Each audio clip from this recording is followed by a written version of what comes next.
गढ़ आला फण सिंह गेला, यानी गढ़ तो आ गया लेकिन शेर चला गया। ये जो कहावत है ना, ये हर एक महाराष्ट्रन इंसान बहुत ईजीली समझ गया होगा, ईजीली जान गया होगा, क्योंकि ये हर एक महाराष्ट्रन के ना ये दिल में बसती है ये वाली बात। एंड गाइस, ये समझ में इसके लिए आता होगा क्योंकि हर किसी को पता है ना कि सिंहगढ़ जीतने के बाद छत्रपति शिवाजी महाराज ने ऐसी बात क्यों कही थी। एंड अगर आप भी कभी सिंहगढ़ फोर्ट गए हो तो आपको भी पता रहेगा इसके इतिहास के बारे में, ना आप भी दंग रह गए होगी इस फोर्ट की खूबसूरती को देखने के बाद।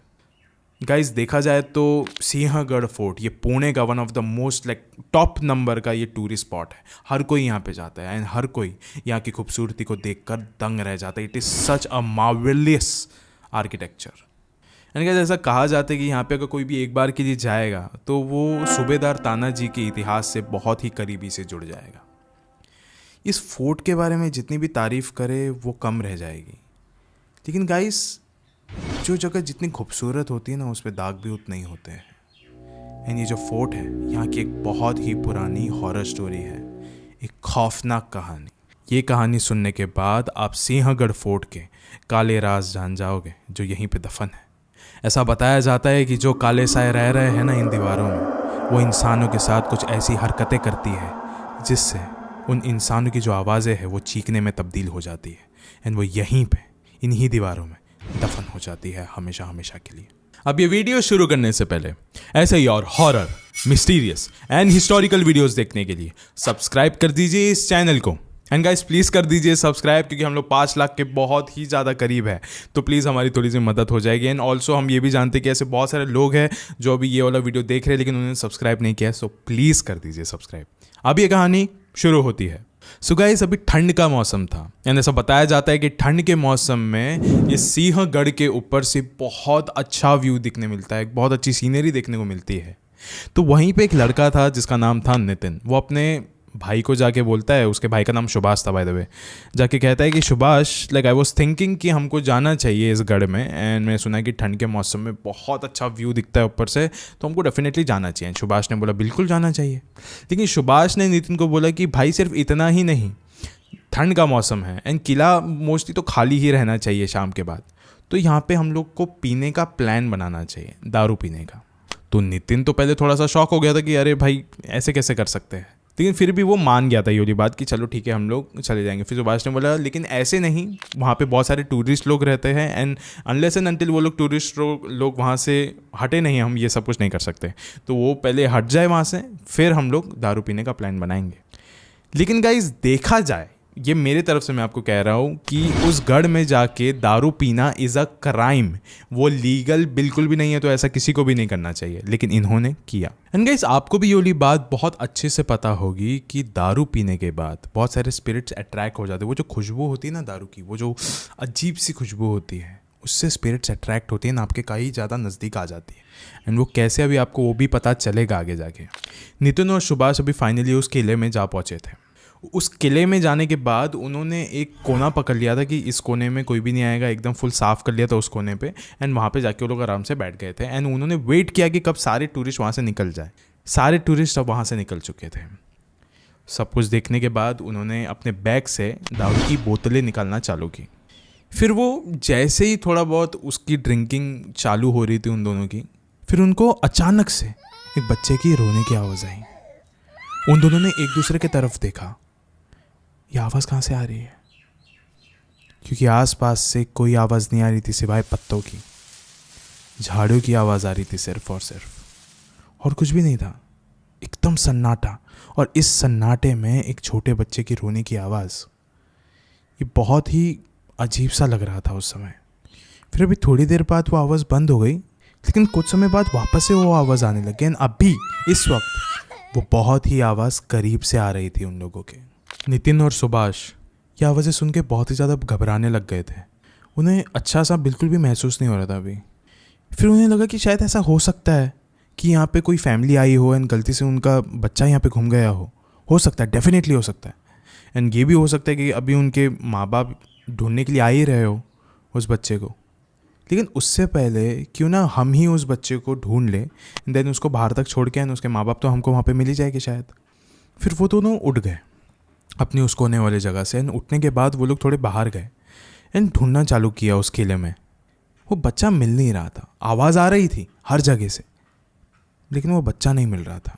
फिर वो नितिन और सुभाष ने मिलके सोचा कि एक काम करते, हम लोग सेपरेटली ढूंढते, अलग अलग होके इसको ढूंढते, जिससे हमें शायद से बच्चा जल्दी भी मिल जाएगा एंड हमारा काम भी जल्दी ख़त्म हो जाएगा। फिर थोड़ा ऊपर की ओर चढ़ने के बाद नितिन को एक पत्थर के ऊपर एक छोटा सा बच्चा दिखा। एंड अभी नितिन को देख के थोड़ा सा अच्छा भी लग रहा था कि फाइनली चलो ये बच्चा अभी हमें मिल गया, now he will be safe. फिर उसने उस बच्चे को जाके बोला कि आपको इतनी रात में यहाँ पे इस किले में नहीं घूमना चाहिए, बिल्कुल भी नहीं, दिस इज़ वेरी रॉन्ग। उस बच्चे ने कुछ नहीं कहा। फिर नितिन ने कहा कि एंड अभी चलो, रात बहुत हो गई, मैं आपको बाहर तक छोड़ गया तो आपके मम्मी पापा भी वेट कर रहे होंगे आपका। एंड इसमें रोने वाली कोई बात नहीं, मैं हूँ ना यहाँ पे, मैं आपको छोड़ दूंगा, चलो आ जाओ। फिर उस बच्चे ने कहा कि नहीं, मैं ऐसा नहीं कर सकता हूँ, मैं यहीं पे रहता हूँ, मैं भी अपने घर पे जाने की बहुत ज़्यादा कोशिश करता हूँ, लेकिन मैं जा नहीं पाता, मैं यहाँ पे अटक चुका हूँ। फिर नितिन ये सब कुछ सुनने के बाद बहुत ही ज़्यादा एकदम घबरा उठा था, लेकिन उसने बोला कि ये बच्चा बहुत छोटा है, ये ऐसी बातें कर रहा है कैसे। फिर उस बच्चे ने कहा एंड मैं अकेला नहीं हूँ यहाँ पे, मेरे जो बाकी दोस्त यहाँ पे मरे थे वो भी यहीं हैं, अगल बगल में ही, कुछ बच्चे तो आपके पीछे ही खड़े हैं। नितिन ने पीछे मुड़ के दिखाया एंड वाकई में बहुत सारे बच्चे खड़े थे वहाँ पे, बहुत सारे, इन सब के सब मरे हुए थे, लेकिन फिर भी अपने पैरों पे खड़े थे। अब नितिन ने उस पत्थर पे बैठे हुए बच्चे की ओर देखा एंड देखा तो वो गायब हो चुका था। फिर उसने पीछे मुड़ के देखा, बाकी बच्चे भी गायब हो चुके थे। नितिन अभी इतना ज़्यादा डर चुका था कि अब वो कांपने लगा था, पूरी तरीके से ठंडा पड़ चुका था। अभी उसके दिमाग में और कुछ नहीं था, उसको बस ऐसा था कि बस मुझे अभी अपने भाई की ओर जाना है। वो बस सुभाष को ढूंढने के लिए लग गया था, वो हर जगह ढूंढ रहा था, कहीं पे भी उसे सुभाष नहीं मिल रहा था। एंड ऊपर से आसपास उसे उन्हीं बच्चों की रोने की आवाज़ें आ रही थी। एंड उसे ऐसा भी महसूस हो रहा था कि आज भी, अभी भी मेरे नज़दीक, मेरे आसपास उन्हीं बच्चों के काले साए हैं जो मुझे खरीदने के लिए कभी भी तैयार हो गए। वो उसको ढूंढ रहा था, नहीं मिल रहा था। फिर फाइनली वो सुभाष के उसी जगह पे जा पहुंचा जहाँ पे वो दोनों बैठे थे। उन्होंने वहाँ पे बोतलें निकाली थी। वो जैसे ही उस कोने में पहुंचा, उसने देखा कि यहाँ पे घसीटने के निशान है, बोतलें ऐसी ही पड़ी हुई है, लेकिन घसीटने के निशान हैं, जैसे कि अभी अभी यहीं से किसी को तो घसीट के लेके गया हो। फिर उसने उस घसीटने के निशान को फॉलो किया एंड देखा कि ये भी एक इलाके के ओर ही जा रहे हैं। उसने जाके देखा तो वहीं पे सुभाष लेटा हुआ था। फिर उसने सुभाष को थोड़ा होश में लाने की कोशिश करी। सुभाष ने कहा कि थैंक गॉड तू आ गया, शुक्र है कि तू आ गया, वरना आज मैं यहाँ पे जिंदा नहीं बचता, मेरी मौत हो जाती। सुभाष ने नितिन को कहा कि जब तू मुझे नहीं मिला तो मैं उसी कोने में आके बैठ गया कि मुझे ऐसा लगा कि शायद से अभी तू ही आएगा यहाँ पे और आगे वापस हम लोग ज्वाइन कर लेंगे इस पार्टी को। फिर उसने देखा कि अचानक से कोई तो आया एंड मुझे पीछे बहुत ज़ोर का किसी हथियार से उसने वार किया एंड किसी और इंसान ने मुझे पटक दिया ज़मीन के ऊपर। फिर उस इंसान ने मुझे घसीटते हुए वहाँ पे लेके चले गए। लेकिन जब मैं बेहोशी की हालत में था उस समय मैं ना एक चीज़ बहुत अच्छे से देख सकता था कि ये कोई एक इंसान नहीं कर रहा था मेरे साथ, ये कुछ 5-6 लोग थे जो ये सारी चीज़ें कर रहे थे मेरे साथ। मुझे एक जगह पे लेके चले गए, वहाँ पे लेके जाने के बाद मुझे बहुत ज़्यादा मारा एंड मारने के बाद उनका एक सरदार आया सामने। उसने कहा कि इस गढ़ को जीतने के लिए हमने अपना खून बहाया है एंड तुम ये सारी हरकतें कर रहे हो यहाँ पे, ये हमें बिल्कुल भी मंजूर नहीं है, तुम्हें ये सारी हरकतें यहाँ पे नहीं करनी चाहिए, अब हम तुम्हें ज़िंदा नहीं छोड़ेंगे। ये कह के वो लोग और थोड़ा सा मारने लग गए थे अभी सुभाष को। फिर उसी समय शायद से नितिन आप आ गए यहाँ पे। इन आने के बाद देखा कि वो लोग थोड़े से अभी दूर हट गए थे, वो लोग भाग गए वहाँ से। फिर उस चीज़ के बाद नितिन ने भी अभी अपनी कहानियाँ सुनानी चालू कर दी सुभाष को कि ये सारी हरकतें मेरे साथ भी हुई है। सुभाष ने भी वही सब चीज़ें एक्सपीरियंस करी थी। लेकिन गाइस, नितिन को सबसे ज़्यादा भयानक डर लग चुका था अभी, क्योंकि उसने एक नहीं 2-2 आत्माओं का साया लिया था अपने नज़रों के सामने। अब नितिन ने सुभाष के साथ उस गढ़ को रातों रात छोड़ दिया, वो दोनों वहाँ से भाग निकले। लेकिन इस कहानी में ऐसा भी कहा जाता है कि वो दोनों ही, नितिन और सुभाष, वापस से उस गढ़ में वापस गए थे।